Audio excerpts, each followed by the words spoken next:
Hey, I'm Justin Dyson Apiaries. Heather's here holding the camera for us today.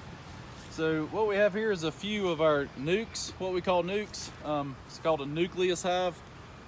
Several of these I've just started. Some of those just put queen cells in. Some have mated queens in them now and are starting to lay. These are nukes I'll be selling. This one here is actually one that I overwintered. So this hive has been here since July, August of last year, and has last year's queen in it. And I've already made a couple divides off of it. That's why I overwinter some nukes. I make a couple divides off of those. And now at this point, I actually don't have enough queen cells this week to make another divide, and they're crowded. So what I'm going to do is go ahead and move them into a full hive, and we'll just kind of go through and we'll identify a few things in the hive while we're in there. Miss Dyson's going to try not to get stung while he's at it. Ow! I'm trying to get this right. Oh, you're hitting me in the head in the process. So this is a hive top feeder. This is kind of my preferred method of feeding. Hive top feeder to make them in full 10 frame sizes as well. I didn't really explain what a nucleus colony is, so my typical setup is a 10 frame hive. If you notice, these have 5 frames, so it's like a partial hive or a half hive nucleus.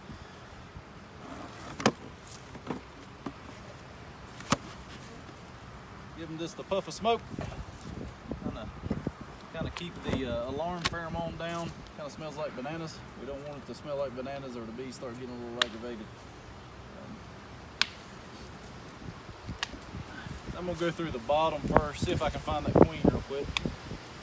And I can't remember if this queen's marked. If she's not marked, I'll show you how I mark them.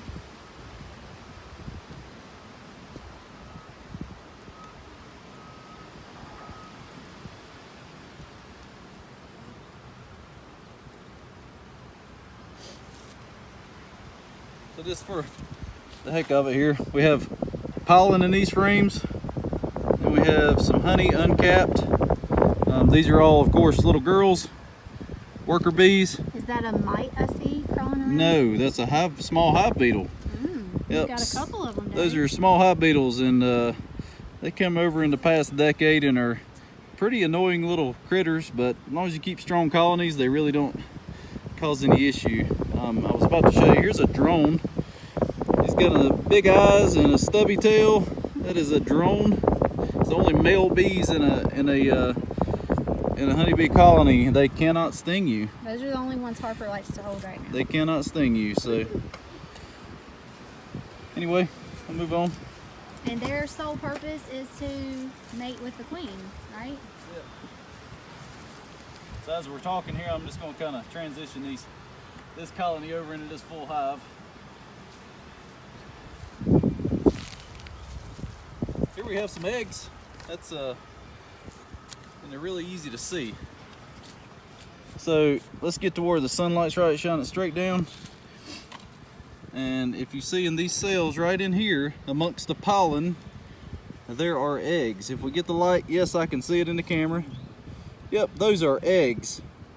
And yep, the queen lays those eggs, and 3 days later they hatch into a larva.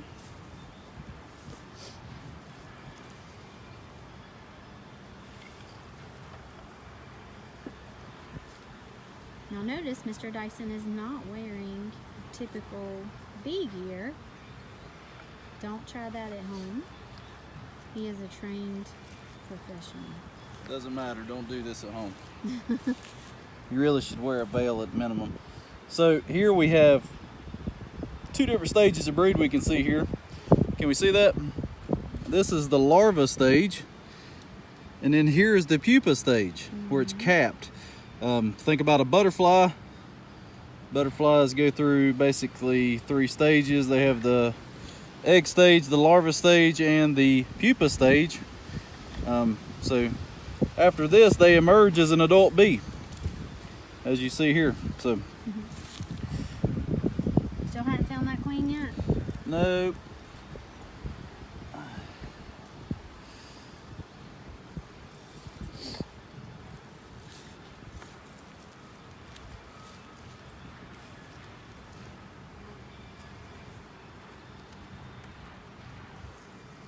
Oh, look at this frame of brood right here. It's beautiful. Absolutely beautiful. That's a late season 2019 queen is getting it done right there. She is laying a lot of eggs. A couple thousand a day. It's a lot of babies. Couple thousand a day. There's about 3,000 bees in a pound. Just think she's laying 2/3 of a pound of bees a day.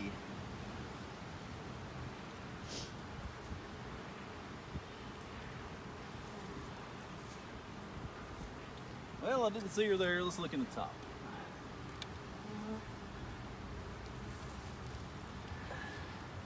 If you'll notice here, it tells you they're making a little honey. If we look around the edge, you see how white that comb is right there. That is a brand spanking new comb. They have just drawn that out with fresh nectar.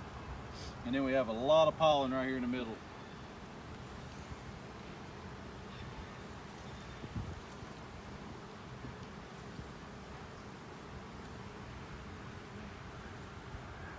A little frame of brood. As we can see, the bees have hatched in the middle, and she's relayed it, and they're at the about 5-day-old larva stage, and then we still have some emerging brood around the edge. They're not really, a lot of people say they hatch from this pupa stage. That's not really true. They emerge. So they hatch as an egg into a larva, then they're capped as a into the pupa stage. They metamorphosize into an adult bee, and they emerge as an adult bee. So you gotta keep that terminology right. I'm gonna show you a bee that was just born within hours. This little bee right here. Oh, it's so cute.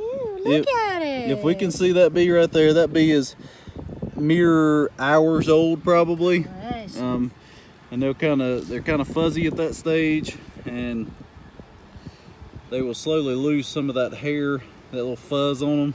I can see, is that the honey in there? Yeah, they're backfilling it with honey. They're making quite a bit of honey right at the moment. I'm not see it sure looks exactly wet. what they're making it off of.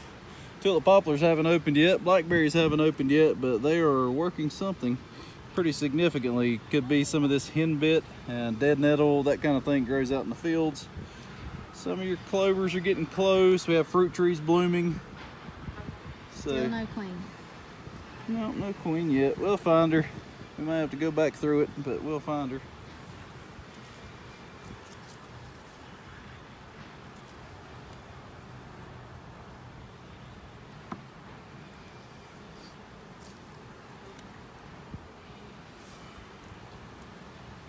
Here's some more eggs. So it's kind of an interesting fact that when the queen lays the egg, it stands straight up on the end. On day 2, it lays at about a 45-degree angle. It starts laying over. On day 3, it lays down, and then it hatches into a larva. So it's kind of a useless fact, maybe. Right here's our queen. So, Oh, you did mark it. yep, she's marked green for 2019.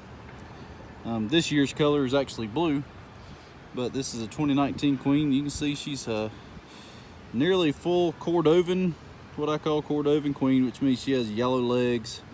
My dad does a good job of picking out the Cordovan queens, and he does the grafting for us. I raise some of the queens, but he does all the grafting. At this point in our career, really pretty queen. Lots of eggs and larvae and more pupa stage. This is drone brood. I didn't show you that. This right here, you see these bullet-shaped cells here. Those are drones. Those will emerge as that drone, and those are unfertilized eggs. So they are an exact duplicate of their mother.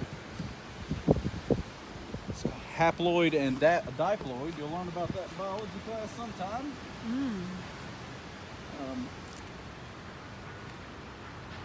Diploid means 2 sets of chromosomes.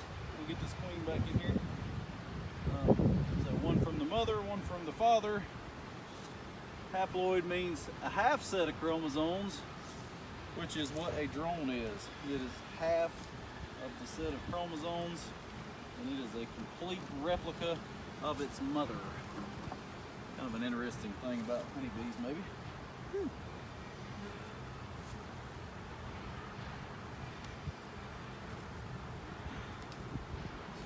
hive put back together here, and they're going to be in the new hive. I'm going to set them right back where they were at for now. And then later tonight, after all the field bees, you see all these field bees are coming back in. They're out working, and they're like, what'd you do with my house?